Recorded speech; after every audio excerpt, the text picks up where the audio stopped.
한국이라는 나라가 선진국인지 아닌지 알고 싶다면 경제지표나 수출액 같은 다른 지표를 찾아볼 필요가 없다.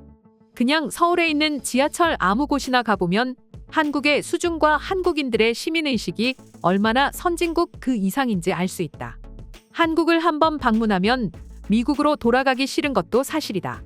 한국의 지하철을 경험한 외국인이 해외 커뮤니티에 남긴 후기 중 하나입니다. 이처럼 한국 지하철은 전 세계에서 내로라 하는 수준으로 뽑히고 있는데요. 일단 대중교통의 가장 중요한 부분이라고 할 수 있는 정시성부터 시작해서 화장실, 환승 인프라, 모니터 시스템, 치안 등등 모든 부분에서 세계 최고를 자랑하고 있죠. 그런데 얼마 전 해외 최대 커뮤니티에는 재미있는 사진과 글이 하나 올라왔습니다. 한국 지하철역에 있는 쓰레기통 사진인데 일반 쓰레기통이 아니라 중간에 정수기 생수통이 있는 나름 요상한 모습의 쓰레기통이었죠. 지하철을 자주 타는 분들이라면 사진을 보자마자 이게 무슨 쓰레기통인지 아실 텐데요. 바로 음료를 버릴 수 있는 쓰레기통이었습니다. 한국은 워낙 카페도 많고 테이크아웃 시스템도 잘 되어 있다 보니 지하철에 음료를 들고 탈 일이 많습니다. 그리고 음료를 버려야 하는 경우도 많죠.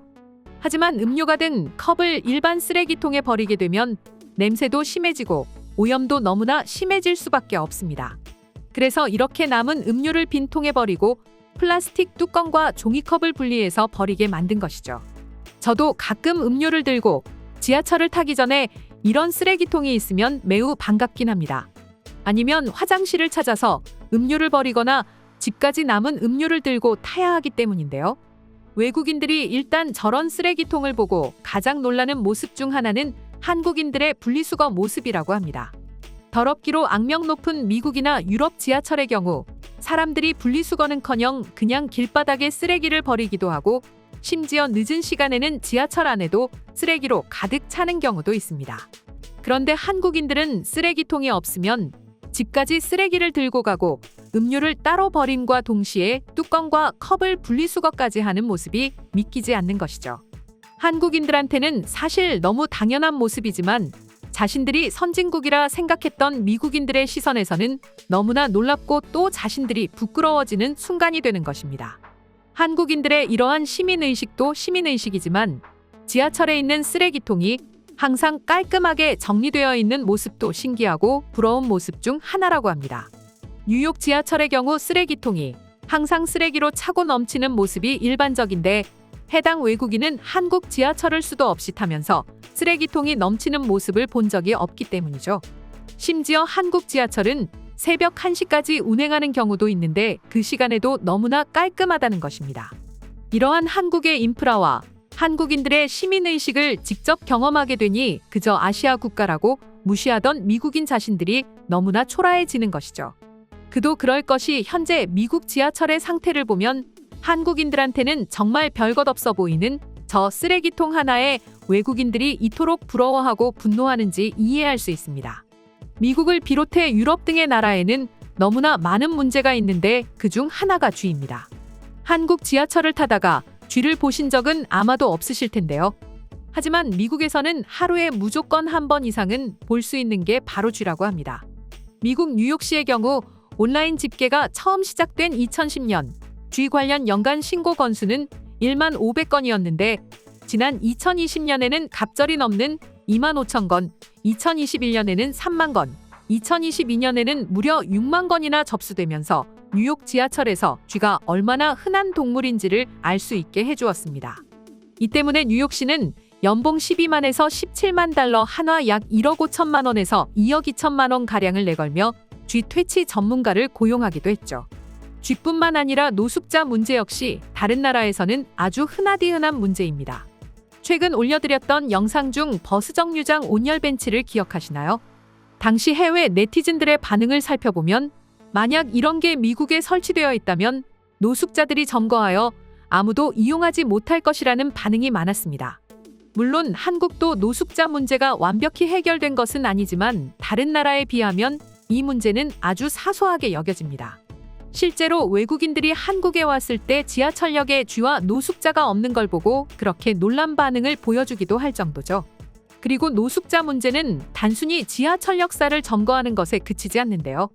미국이나 유럽의 경우 대부분의 공중화장실을 돈을 지급해야만 입장할 수 있습니다. 그렇지 않다면 휴지라든지 각종 비품을 돈을 내고 구입해야만 합니다. 하지만 그럴 여력이 없는 노숙자들은 길거리, 지하철 가리지 않고 대소변을 누고 뒤처리를 하지 않아 온통 악취로 가득합니다. 이렇듯 우리가 알고 있는 선진국인 미국, 유럽에서도 이러한 지하철 문제가 계속해서 벌어지고 있어 외국인들이 한국에 왔을 때 그렇게 놀란다고 하죠. 특히 이런 문제들 때문에 그동안 한국을 후진국으로 알고 있던 외국인들이 한국에 왔을 때 처음에는 지하철을 일부러 타지 않는다고 합니다. 아무래도 한국은 후진국이기 때문에 지하철 문제가 자신의 나라에서보다 훨씬 더 심각할 거라 생각했기 때문인데요. 하지만 버스 노선이 복잡해 어쩌다 눈질끈 감고 지하철을 탔는데 훨씬 깨끗하고 쾌적한 지하철 시설을 보고 외국인들은 그대로 얼어붙어 버리고 만다는데요. 그럼 지금부터 한국 지하철을 본 해외 네티즌들의 반응 자세히 살펴보도록 하겠습니다. 서울에서 지하철로 출퇴근하는 건 너무 좋아. 세계의 다른 주요 도시들에 비해 무척 편리하고 깨끗하거든. 뉴욕 지하철과 한국의 지하철은 과연 얼마나 다른 걸까? 아주 많이 다른데 뉴욕은 점점 더 나빠지고만 있어. 반면에 한국은 계속해서 좋아지고 있다고. 지금 당장도 저렇게 편리하고 좋은데 앞으로 더 좋아진다면 한국에 갔을 때 지하철을 타지 않는 건 손해라고 할 수 있지. 한국행 티켓을 살 때가 된 것 같아. 한국에 살 때가 진심으로 그립게 느껴진다. 참 그때가 좋았는데 내가 도대체 왜 프랑스로 돌아온 걸까? 서울은 최고의 지하철 시스템과 세상에서 가장 질서정연하게 움직이는 사람들이 있어. 그들이 지금의 한국과 지하철 시스템을 만들었고 말이야. 난 다른 것도 좋지만 무엇보다도 서울 지하철 음악을 정말 좋아해. 일본 지하철은 사람 목소리뿐이고 발차음도 아주 별로야. 프랑스 사람들이 한국 지하철을 본받았으면 좋겠습니다. 지하철은 깨끗했고 사람들은 배려가 넘친다고요. 나 지금 눈물이 날 지경이야. 당장이라도 내가 살았던 2010년대의 서울로 돌아가고 싶단 말이야. 2022년 12월, 2023년 8월 서울에 다녀왔어. 벌써 다음 서울 여행이 기대가 돼. 효율적인 지하철과 버스 시스템 덕분에 도시를 편하게 돌아다녔던 그때가 벌써 너무 그립단 말이야. 난 2024년 4월에 한국에 갈 거야. 벌써부터 날짜를 세고 있어. 서울에서 지하철을 타는 건 정말 멋진 일이었어. 간단하고 안전하고 빠르고 저렴하고 깨끗하니까 사람들도 사려 깊고 모두 공손했어. 소리도 좋고 너무 깨끗해서 좋아. 사람들이 줄도 잘 서서 편하게 탑승할 수 있었어. 한국인들이 너무 존경스러웠어. 아침 저녁 출퇴근 시간에 지하철을 타보지 못했구나. 시스템이 뛰어나긴 하지만 한국도 다른 나라와 마찬가지로 출퇴근 시간에 지하철은 지옥철 그 자체라고. 나도 서울에 갔었고 지하철을 많이 이용했어. 깨끗하고 냄새도 안 나고 사람들은 부드럽고 대부분 조용하게 탑승했어. 언어 장벽이 있었지만 모두 친절했어. 길을 찾는데 어려울 때면 어떻게든 다들 도와주려고 했거든. 이상 속닥속닥이었습니다. 영상이 재밌으셨다면 구독, 좋아요, 알림 설정 한 번씩 부탁드리겠습니다. 시청해주셔서 감사합니다.